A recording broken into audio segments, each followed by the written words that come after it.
എല്ലാവർക്കും എഡ്ജോ ക്ലാസിക്കിന്റെ പുതിയ വീഡിയോയിലേക്ക് സ്വാഗതം. കുമാരൻ ആശാൻ തിരുവിതാംകൂറിലെ അഞ്ചുതെങ്ങ് ഗ്രാമപഞ്ചായത്തിൽ ചിറയിൻകീഴ് താലൂക്കിലെ കായ്ക്കര ഗ്രാമത്തിൽ ഒരു വ്യാപാരി കുടുംബത്തിൽ 1873 ഏപ്രിൽ 12-ന് ആശാൻ ജനിച്ചു. അദ്ദേഹത്തിന്റെ ആദ്യകാല സ്കൂൾ വിദ്യാഭ്യാസം ഒരു പ്രാദേശിക സ്കൂളിൽ ആയിരുന്നു. ഉദയംകുഴി കൊച്ചുരാമൻ വൈദ്യർ എന്ന അധ്യാപകനായിരുന്നു. അദ്ദേഹം പ്രാഥമിക സംസ്കൃതം പഠിപ്പിച്ചു. തുടർന്ന് 13-ാം വയസ്സുവരെ കായ്ക്കരയിലെ സർക്കാർ സ്കൂളിൽ പഠനം തുടർന്നു.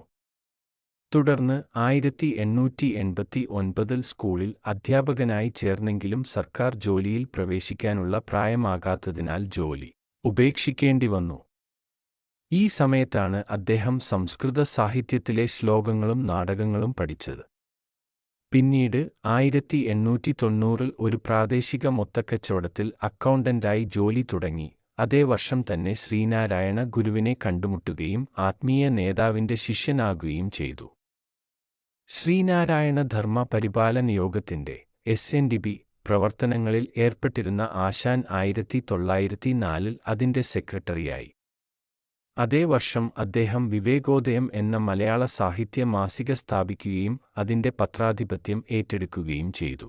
അദ്ദേഹത്തിന്റെ നേതൃത്വത്തിൽ മാസിക ഒരു ദ്വൈമാസികയിൽ നിന്ന് പ്രതിമാസമായി മാറി. 1913-ൽ അദ്ദേഹം ശ്രീമൂലം പോപ്പുലർ അസംബ്ലിയിലേക്ക് ശ്രീമൂലം പ്രജാസഭ തിരഞ്ഞെടുക്കപ്പെട്ടു. ഇന്ത്യയുടെ ചരിത്രത്തിലെ ആദ്യത്തെ ജനകീയമായി തിരഞ്ഞെടുക്കപ്പെട്ട നിയമസഭ. 1919-ൽ SNDPയിലെ സ്ഥാനം അദ്ദേഹം ഉപേക്ഷിച്ചു. ഒരു വർഷത്തിനുശേഷം മറ്റൊരു സാഹിത്യ മാസികയായ പ്രതിഭയുടെ പത്രാധിപത്യം ഏറ്റെടുത്തു.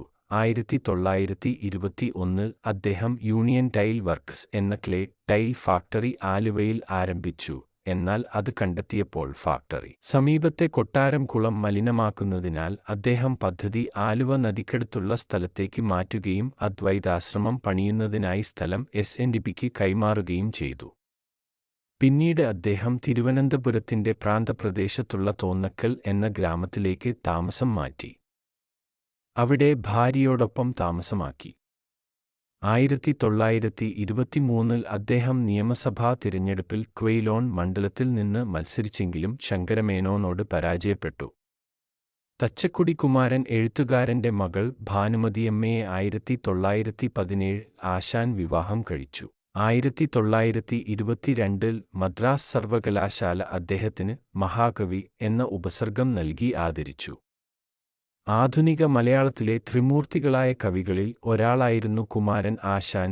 തന്റെ സമകാലികനും സുഹൃത്തും വ്യാകരണജ്ഞനുമായ AR രാജരാജവർമ്മയുടെ മരണത്തിൽ വിലപിക്കുന്ന ഒരു എലിജി പ്രരോദനം, നളിനി, ലീല കരുണ, ചണ്ഡാലഭിക്ഷുകി, ചിന്താവിഷ്ടയായ സീത, ദുരോസ്ത തുടങ്ങിയ ഖണ്ഡകാവ്യങ്ങൾ, കവിതകൾ എന്നിവയാണ് അദ്ദേഹത്തിന്റെ പ്രധാന കൃതികൾ. കൂടാതെ അദ്ദേഹം 2 ഇതിഹാസങ്ങൾ രചിച്ചു. ബുദ്ധചരിതം 5 വാല്യങ്ങളിലായി, ബാലരാമായണം.